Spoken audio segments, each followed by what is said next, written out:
మార్కెట్లో ఏ వస్తువుకైతే ఎక్కువ డిమాండ్ ఉందో ఆ వస్తువుని కల్తీ చేయటం, ఆ కల్తీకి మనం బలైపోవడం కామన్‌గా జరుగుతోందే కదండీ! పన్నీర్.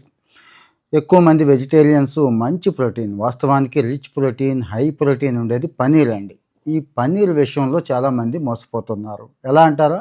యాక్చువల్‌గా పన్నీరు పాలతోనూ, పాల ఉత్పత్తులతోనూ చేస్తారు. ఇక్కడ జరుగుతోంది ఏంటంటే పామ్ ఆయిల్ దగ్గర నుంచి ఇంకా రకరకాల పిండులు కలిపేసి పన్నీర్ తయారు చేసేస్తున్నారు. అసలు పట్టుకొని చూసి టెస్ట్ చేస్తే తప్పించి చాలామంది పట్టుకున్నా టెస్ట్ చేసినా కూడా కనిపెట్టలేనంత స్థాయిలో పన్నీర్ కల్తీ జరుగుతోంది. అంటే ఏదో ఒక న్యూస్ చెప్పడం నా ఉద్దేశం కాదు. రీసెంట్‌గా అటు అహ్మదాబాద్ గానీ, పంజాబ్ గానీ, కర్ణాటక దాకా అంటే మన రాష్ట్రంలో ఒక న్యూస్ కూడా లేదు అంటారేమో.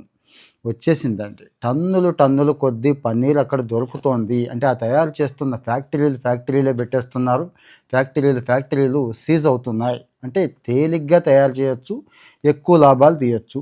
పామ్ ఆయిల్ అని చెప్పాను కదండి, హై డెన్సిటీలో పామ్ ఆయిల్ వాడుతూ ఉంటారు. యాక్చువల్గా ఎల్డిఎల్ కొలెస్ట్రాల్కి ఈ పామ్ ఆయిల్ కారణం అవుతుంది. ఇక ఒకటి కాదు, రెండు కాదు సమస్యలు. లివర్ పోతాయి, కిడ్నీలు పోతాయి, విపరీతమైన ఒబేసిటీ వచ్చేస్తుంది, పొట్ట పూర్తిగా పాడైపోతుంది. అప్పటికప్పుడు ఏమనిపించదు కానీ ఇక రెగ్యులర్గా ఈ పన్నీర్ ఒక 5-6 రౌండ్లు తినటం మొదలెడితే ఇంక అంతే సంగతి అన్నట్టు. సో మరి పన్నీరు ఎలా ఐడెంటిఫై చేయాలి, ఎలా గుర్తుపట్టాలంటే ముందు కాస్త స్టాండర్డ్ సంస్థలు ఏవైతే ఉన్నాయో, కాస్త రెప్యుటేషన్ ఉన్న సంస్థలవే అంటే ఆ లేబుల్స్, ప్యాకేజీ, బ్రాండింగ్ అన్నీ చూసుకోండి. అలాగే ఎఫ్ఎస్ఎస్ఏఐ అంటాం కదా, వాళ్ళ సర్టిఫికేషన్ ఉందో లేదో కూడా చూసుకోండి. ఒక్కోసారి కల్తీలు కూడా వస్తూ ఉంటాయి.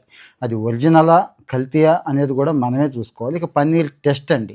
పన్నీర్ని జనరల్గా వేయిస్తే ఆ కలర్ లేత గోధుమ రంగులోకి మారుతూ ఉంటుంది కదా, కానీ ఆ పన్నీర్ అలా కాదు, వేరే రకంగా ఉంటుంది. ఇంకా చాలా టెస్టులు ఉన్నాయండి. పన్నీరు చేయడానికి చాలా టెస్టులు ఉన్నాయి. ఒకసారి మీరు గూగుల్ చేయండి, యూట్యూబ్లో కొట్టండి. కానీ పన్నీర్ తెచ్చుకుంటున్నాను, రెగ్యులర్గా పన్నీర్ వాడుతున్నా అనేవాళ్ళు మాత్రం దయచేసి కాదు, గట్టిగానే ముందైతే టెస్ట్ చేసుకోండి. అది నా సలహా. ఇక పన్నీరే వాడాలా, ఇంకేమీ లేవా అంటే చాలా ఉన్నాయండి. గుమ్మడి గుంజల దగ్గర నుంచి, క్వినోవా దగ్గర నుంచి, లెంటిల్స్ అంటాం కదా, మన పెసలు, మినువులు, ఇవన్నీ కూడా మంచి ప్రోటీన్ ఇస్తాయి. కాకపోతే ఏదో ఫ్యాషన్ కొద్దీ, మోజు కొద్దీ కొంత టేస్ట్ ఉంటుంది అని చెప్పి ఈ కాలం పిల్లకాయలు కొంతమంది పన్నీర్ అని దాని వెనకాల పడుతూ ఉంటారు. ఇక పాలక్ పన్నీర్ దగ్గర నుంచి అవే కావాలంటూ ఉంటారు. ఓకే, తప్పేమీ లేదు. కానీ రెస్టారెంట్లకు వెళ్ళినప్పుడు వాడు ఏం వాడుతున్నాడో తెలియదు, ఇంటికి తెచ్చుకున్నా కానీ మనం ఏం వాడుతున్నామో తెలియదు. కొన్నిసార్లు ఇదే పన్నీరు ఇంటి దగ్గర కూడా తయారు చేసుకోవచ్చు. కొంతమంది ట్రై చేస్తున్నారు. మీరు కూడా ఏదైనా యూట్యూబ్ చూడండి, ట్రై చేసుకోండి. సో మరి జరుగుతున్న మోసం చాలా భారీ స్థాయిలో జరుగుతుంది కాబట్టి ఎడ్యుకేట్ చేయాలనే ఉద్దేశంతో చెప్తున్నాను. మన వాళ్ళకు కూడా షేర్ చేయండి మీ ఒపీనియన్.